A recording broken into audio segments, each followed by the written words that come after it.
People think that it's international or it's over borders, and it's domestic, and it's occurring right here in our state. Investigators with the New Mexico Attorney General's office going undercover last week to catch human traffickers in the Las Cruces area. An all-night operation taking an unexpected turn when a woman investigators suspect of being trafficked or forced into sexual slavery meets an undercover agent for sex. Outside the hotel, her 5 kids are waiting in the car.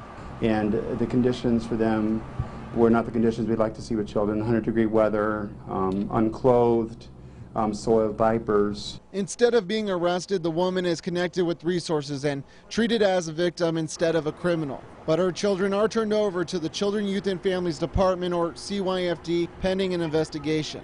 Jacob Story has spent several years working with the AG's office and says every part of New Mexico is affected by human trafficking. Just general poverty of our state.